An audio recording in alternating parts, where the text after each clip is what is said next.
నీళ్ల ట్యాంకర్ల దిక్కు రైతు దిక్కు చూడని సర్కారు కాల్వ నీళ్ల కోసము రైతుల పడిగాపులు సిరిసిల్ల జిల్లాలో ఎండుతున్న పొలాలు నీళ్ల కోసం రైతన్నల కన్నీరు 10 ఏళ్లలో ఎప్పుడు ఇలా కాలేదన్న రైతులు. ఇక చూడండి ఎట్లెట్లా చూడు ఏమంటారు చూడండి. ఇక్కడ రైతులు చేతికొచ్చిన వరి పంట ఎండిపోతుంటే గుండె తరుక్కుపోతున్నది.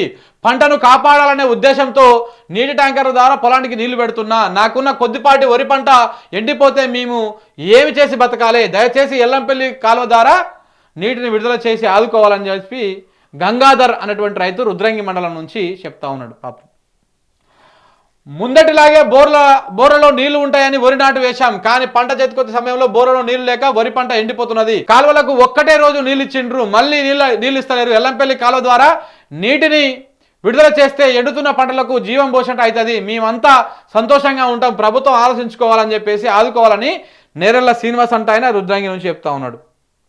ఇక దాదాపు 500 ఎకరాలకు ఆధారమైన అచ్చయ్యకుంట చెరువులోకి నీటిని విడుదల చేయాలి.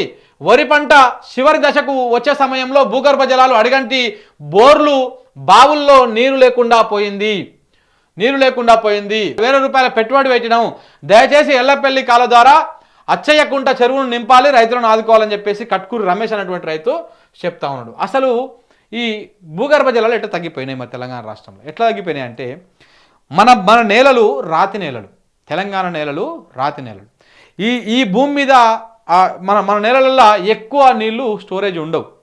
ఎప్పటికప్పుడు మనం రీఛార్జ్ చేసుకోవాలి. అంటే చెరువులను, కుంటలను, కాలువలను, రిజర్వాయర్ని ఎప్పటికప్పుడు నింపి పెట్టుకోవాలి. అప్పుడు మాత్రమే నీళ్ళు అట్లా ఉంటాయి. గ్రౌండ్ వాటర్ కూడా మన భూమిలో నువ్వు ఏడ బోరయ్యి రాయి తగులుతుంది చూడు. నువ్వు గట్టిగా నువ్వు ఏడ బోరేసినా రాళ్ళు తగులుతాయి. కొన్ని ఫీట్ల కొద్దీ, ఒక 100 ఫీట్లు 50 ఫీట్ల కొద్దీ మొత్తం రాయే ఉంటుంది ఒక్కొక్క దగ్గర అయితే. సో అలాంటి ప్లేస్లో మరి రాయి కింద ఉన్నప్పుడు పైన నీళ్ళు ఉంటాయా? ఉండవు, పోతూనే ఉంటాయి అన్నమాట. సో ఇట్లా ఉంటుంది మన గడ్డ. సో ఇటు కిందికి జారిపోతూ ఉంటాయి నీళ్ళు.